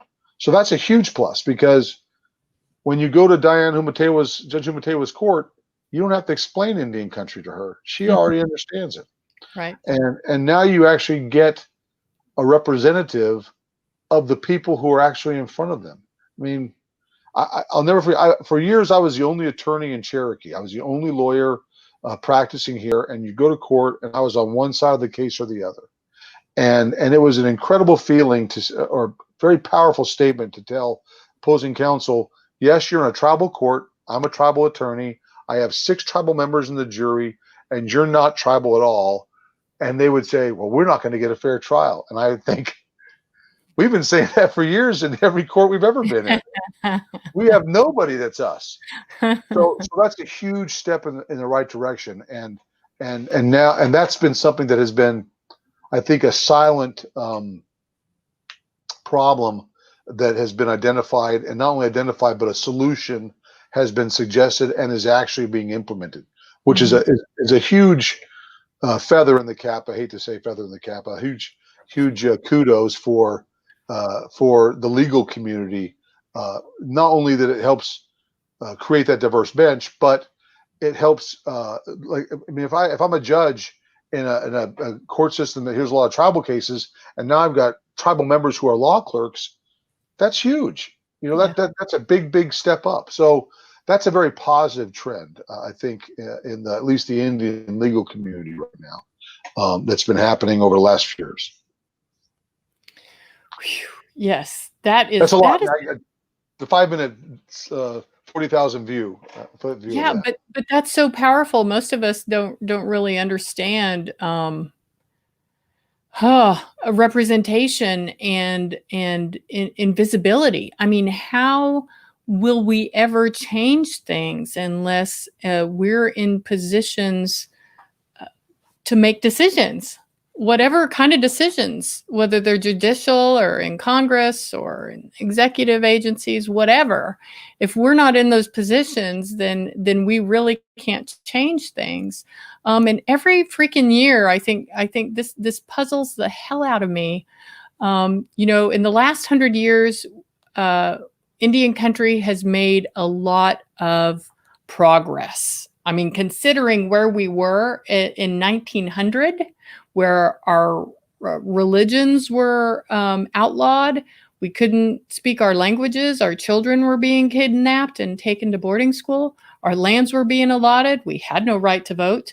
We were the vanishing race, right? We were being terminated and evacuated and committed genocide against. And then over 70 years, we're able to advocate for self-determination and sovereignty.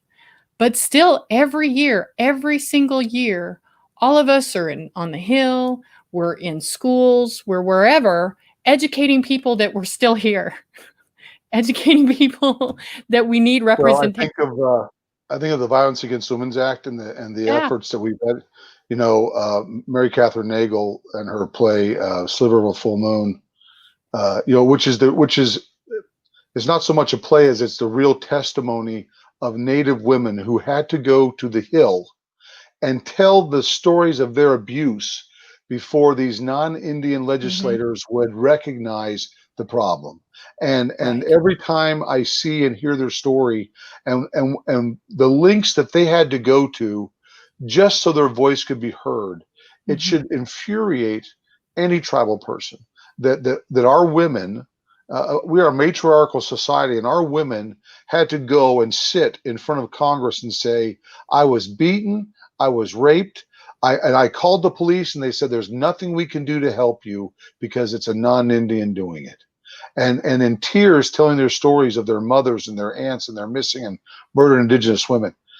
The fact that we allow that to happen and we allow congressional senators and leaders to ignore that, and we're not unified and up in arms, that continues to be our problem. Our voices aren't being heard because we are not unified in our strength. And that's something we should be able to get behind very, very easily. And But there's a lot of positives. I mean, the Violence Against Women's Act, we did have a Tribal Law and Order Act, which has increased some of the punishments. They're at least acknowledging that tribal courts can have the authority to issue judgments, and some tribes are actually doing that. That's a huge step.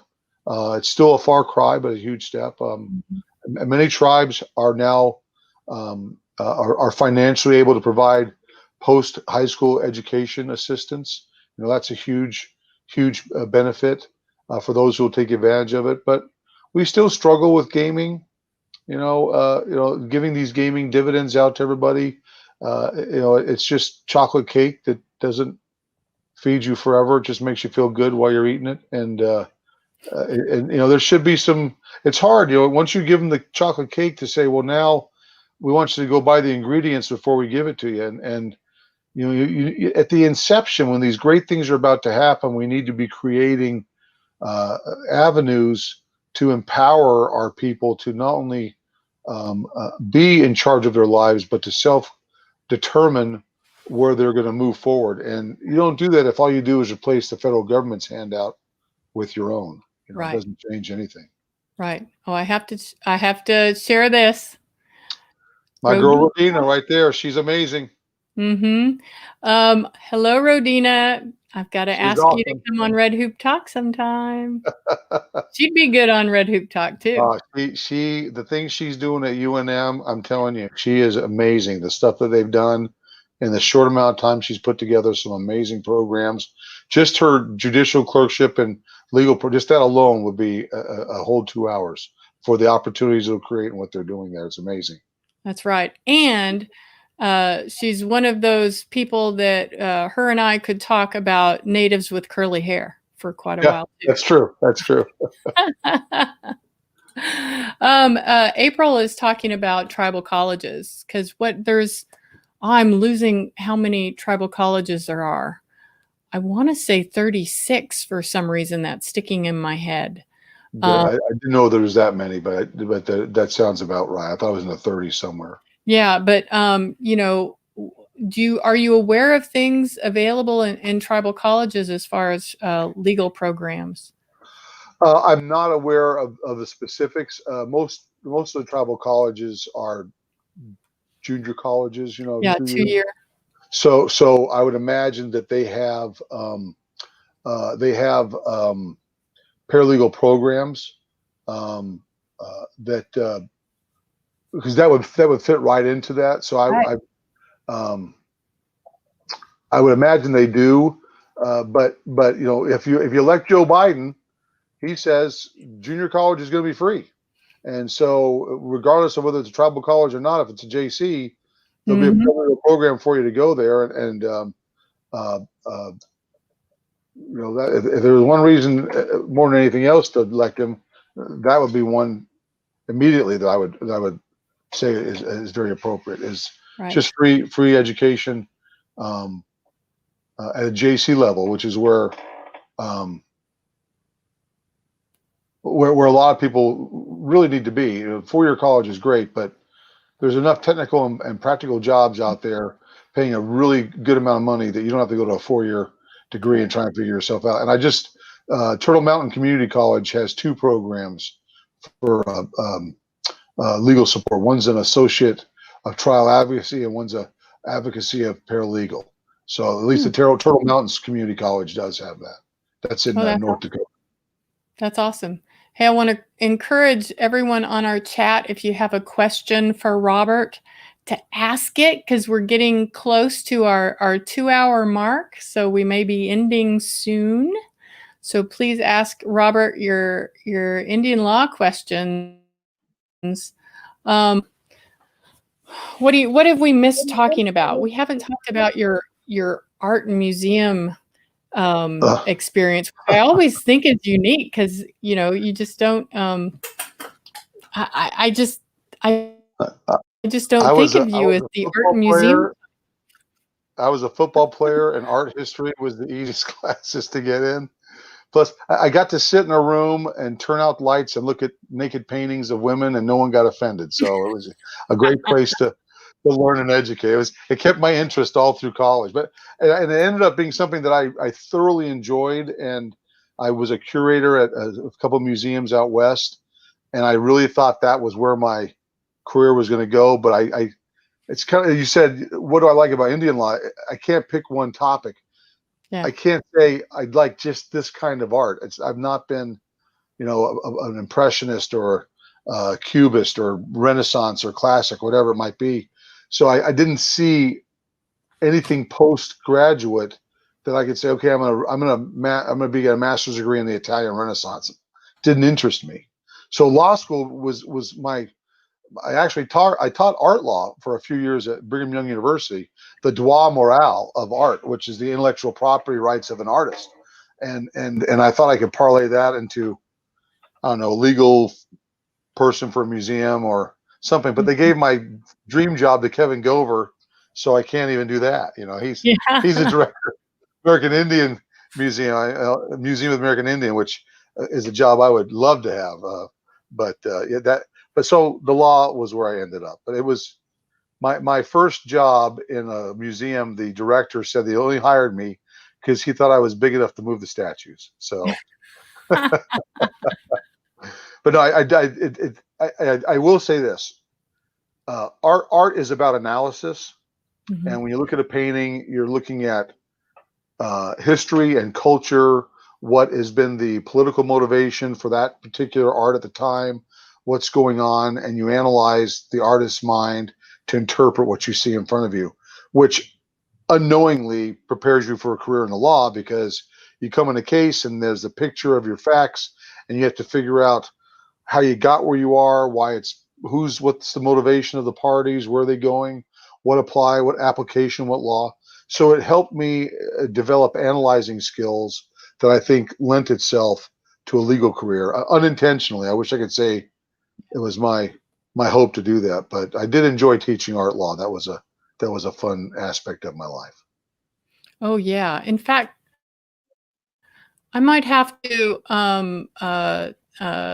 after the show is over, there's someone who's looking for someone that could teach art law, and they would love an Indigenous person. So I'll hook you up there. I'd be happy to help. Maybe I'd love to get a job at the American Indian Art Institute there in Santa Fe. That's the place to be. Yeah.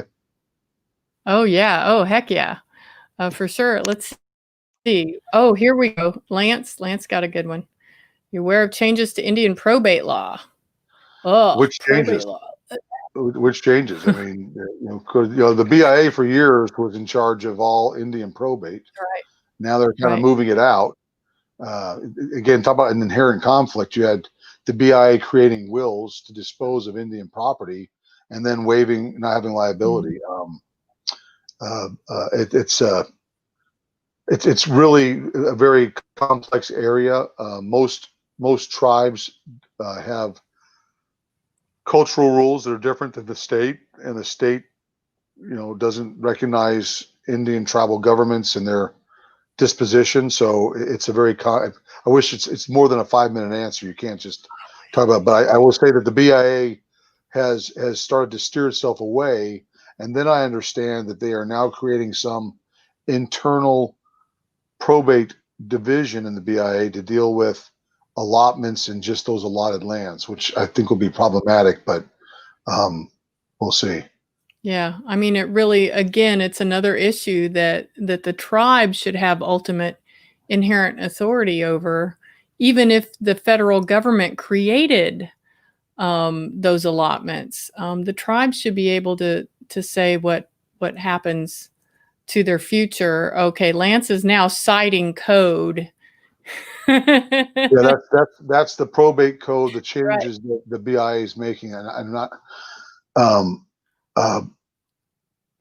And again, the BIA should not be involved in probate law. I mean, it opens up tons of liability, and suing the federal government is next to impossible. Why, if you're a tribal member, do not go to the BIA to get your probate figured out. You'll either tell your tribe to create its own probate law system, or set up something off the reservation and get everyone to agree to it. Right. I see a couple questions here. One from Lisa Kelly. Yeah. She's a Taino Indian. Mm-hmm. The Taino are not extinct, but they're not federally or state recognized. The Tainos are the tribes that were encountered by Christopher Columbus in the islands. So, the the state's enrollment, I don't know why they would kick you out of an Indian program. I don't know what the requirements is. You have to, because there are state recognized tribes in North Carolina, and only the Cherokee are the federally recognized tribes. So I don't know. And I'm happy if people have questions and they want to email me, Shannon. They don't get Okay. them answered here. They can email me. My email is N like Nancy, D David, N Nancy, LAWYER @hotmail.com. I'm happy to answer anything that we can't research or get to them fast enough.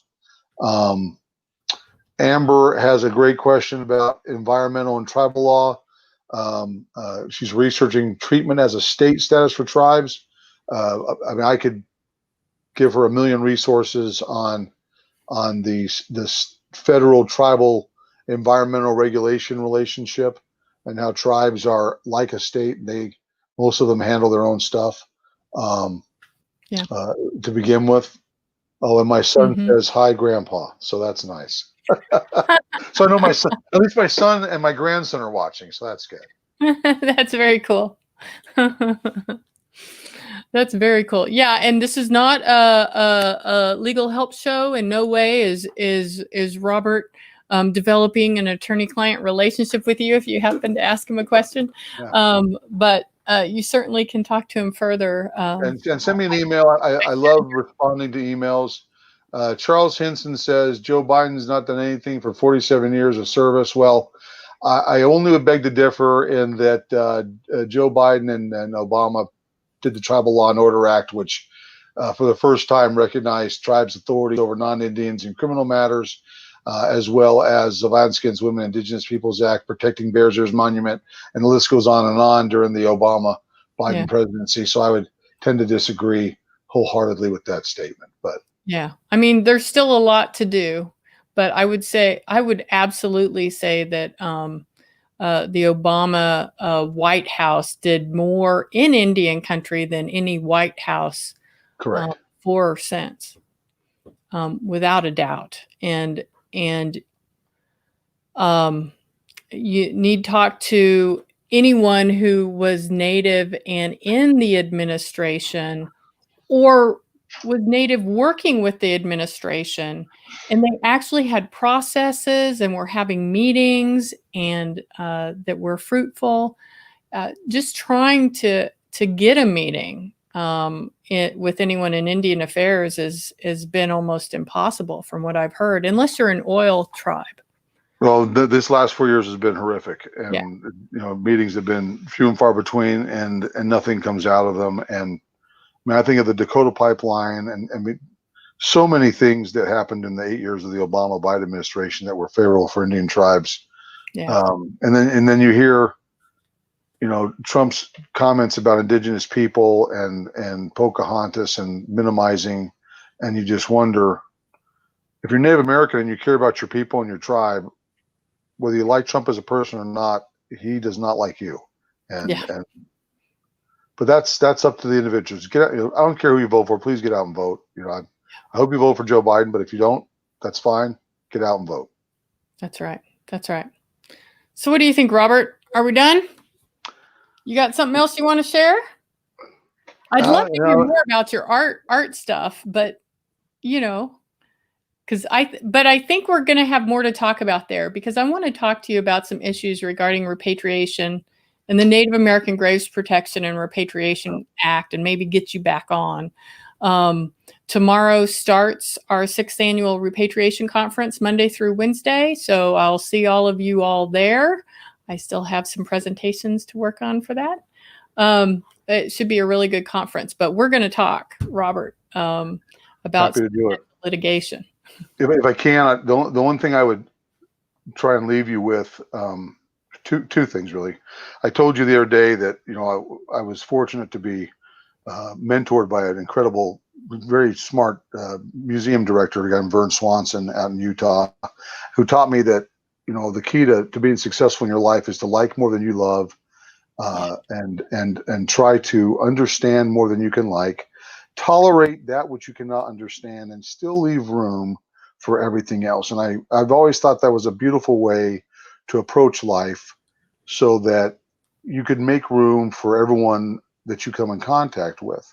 And the motorcycle picture you showed, I found my direction post my football career with a group called the Hoka Motorcycle Challenge, which is a bunch of motorcycle riders who ride 10,000 miles on secondary roads with no GPS or anything else, and who sleep by our motorcycles. And we do that 10,000 miles in 10 days. And it's a little bit crazy, but it stems from this idea that Crazy Horse said, Hoka, which meant in the Lakota Sioux language, or let's go. It's a good day to die. And we've taken that to mean that no matter what you do in your life, whatever you're engaged in, whatever you're trying to accomplish, make sure that the people you care about, the things you're passionate about, that those people know that you care about them, that you appreciate them, that you're available for them to be a part of their lives if they need you, and offer yourself out as much as possible, just in case this is the last time you see them. So I think of Roy and his family right now, and I hope and I send with them all the prayers and understanding and love that we can for that family, and hope that they have that opportunity to share that with their elder, their leader, their patriarch, and that we all get that same chance. And thank you so much for letting me be on your program tonight. Thank you so much, Robert. Thank you. And all the others who, because of COVID or for whatever reason, are having a difficult time right now. We send you our love and our care and our prayers.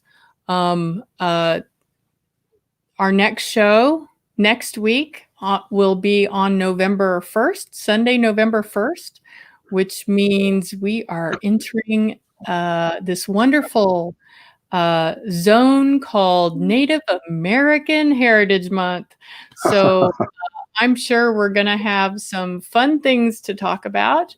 I am going to share my screen real quickly to introduce who our guests will be next week.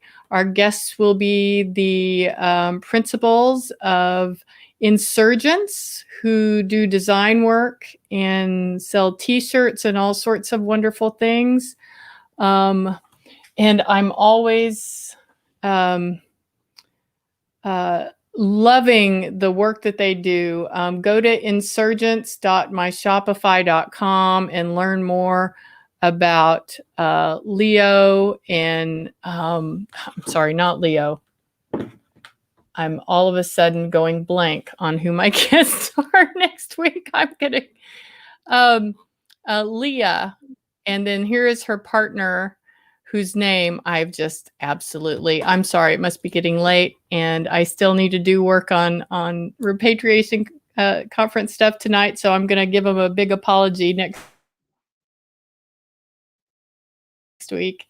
But hope you will join next week for Red Hoop Talk. I'm hoping that Roy will be back, but I'm not counting on it, so that he takes some time that he needs with his family. But I wish all of you all the best. Thanks again, Robert, for joining us, and we'll see y'all. Thanks, Shannon. Bye-bye.